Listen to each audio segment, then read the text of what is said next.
নমস্কার, সন্ময় স্পিক্স থেকে বলছি। সন্ময় বন্দ্যোপাধ্যায়। তাহলে কি ইমামদের সঙ্গে মমতা বন্দ্যোপাধ্যায় নবান্নের 14 তলায় মিটিংয়ে বসলেন? তেমনই খবর সংবাদ দিলেন শুভেন্দু অধিকারী। প্রশ্নটা হচ্ছে, ধর্মনিরপেক্ষতার কথা বলা একটা রাজ্য সরকারে, একটা রাজ্যের মুখ্যমন্ত্রী 14.5 বছর রাজ্য শাসন করার পর কী এমন ঘটলো যে যার জন্য ইমামদের সঙ্গে নবান্নের 14 তলায় মিটিংয়ে বসছেন বা নিচের গ্রাউন্ড ফ্লোরে বসছেন আমরা জানি না। খবরটা শুভেন্দু অধিকারী সংবাদ মাধ্যমের কাছে প্লেস করলেন। তাহলে কি হুমায়ুন ধাক্কা এমনই যে শেষ পর্যন্ত নবান্নে ইমামদের নিয়ে বৈঠকে বসতে হচ্ছে? শুভেন্দু অধিকারী প্রেসকে বললেন যে আপনারা ক্যামেরা নিয়ে যান, দেখবেন নবান্নে সব ইমামরা বসে রয়েছেন, ইমামদের সঙ্গে রাজ্যের মুখ্যমন্ত্রী বৈঠকে বসছেন। কী এমন প্রশ্ন হলো, কী এমন অসুবিধা হলো?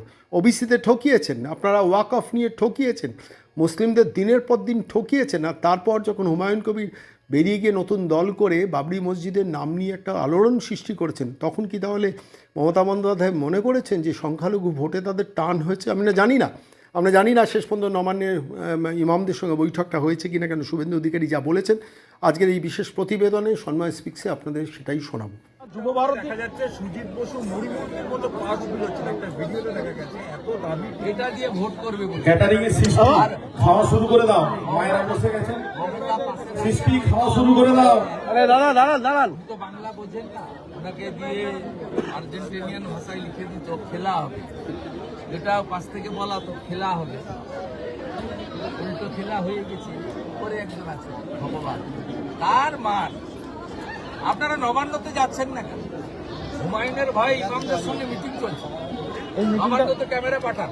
এই মিটিংটা গঙ্গাসাগরের প্রস্তুতি মিটিং এর আগে ইমাম সাহেবদের নিয়ে মিটিং। আমি বলবো ইমাম সাহেবরা ওবিসি সার্টিফিকেট নিয়ে একটু প্রশ্ন করবেন।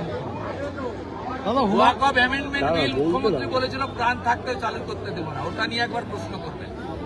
আর প্রশ্ন করবেন আপনাদের ধর্মীয় স্থান তৈরি করতে গিয়ে তৃণমূলের এমএলএ কেন সাসপেন্ড হয়? তিনটে প্রশ্ন ইমামরা যেন করেন, ইমাম সাহেবরা। নবান্ন তো এখন ওনাদের নিয়ে বসেছেন ড্যামেজ করেন। আমরা সংখ্যালঘুদের বলি মোদিজিকে দেখে উন্নয়নের জন্য ভোট দাও। 4 কোটি মুসলমান থাকে উত্তরপ্রদেশে, কারোর কোনো ক্ষতি হয়নি, কেউ ডিটেনশন ক্যাম্পেও যায়নি, কারো ধর্ম আছে তারপরেও ভোট দেয় না। সেই জন্য তো বলি জাত পাত কি করো বিদায়, হিন্দু হিন্দু ভাই ভাই। দাদা যুব ভারতী, আমরা এই জেলাতে হিন্দু ভোট নিয়েই 46% ভোট পেয়ে 16টার মধ্যে 15টা বিধানসভা, 2টো লোকসভা জিতেছি। পশ্চিমবঙ্গের হিন্দুরা যদি পূর্ব মেদিনীপুরের হিন্দুদের ফলো করেন তাহলে পশ্চিমবঙ্গেও একটা সুন্দর রাষ্ট্রবাদী সরকার তৈরি হবে। দাদা যুব ভারতীতে যেভাবে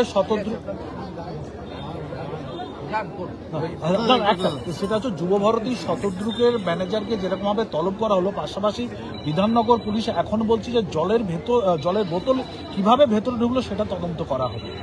জলের বোতল যেভাবে পুলিশ তদন্ত করবে না, 20 টাকার বোতল 200 টাকায় বেচেছে, 10 টাকার চিপস 100 টাকায়, সব অরূপ আর সুজিতের লোকের। ধরবে নাকি? আগামীকাল পুলিশের হাতে তদন্ত রাখা যাবে না, ওই জন্যই হাইকোর্টে গেছে। দাদা আগামীকাল প্রকাশিত হবে খসড়া ভোটার তালিকা, রোজ লাফিয়ে বাড়ছে বাদ যাওয়ার নামে সংখ্যা। কালকে বোঝা যাবে সংখ্যা বেরো, এখনই আর গল্প করিলাম। আমি আপনার সঙ্গে 14 ফেব্রুয়ারি কথা বলবো। রাজ্যে 85 লক্ষ 14 ফেব্রুয়ারি 2026 কথা হবে, কালকে কথা হবে। সবে সকাল ব্রেকফাস্ট হবে, কাল লাঞ্চ হবে, তারপরে চা খাবে বিকালে, তারপরে ডিনার হবে। 14 ফেব্রুয়ারি 85 লক্ষ ভোটারের বাবার নাম বলো দাদা। 85 লক্ষ ভোটারের মাইক্রো অবজারভার না থাকলে, ওয়েবকাস্টিং ক্যামেরা না থাকলে সুস্থভাবে হতে পারে। ঠিক আছে, এখানে করতে এলে চামড়া তুলে দিবে, জায়গায় পারবে না, মারপিট করবে, কুচবিহারি করবে, সাউথ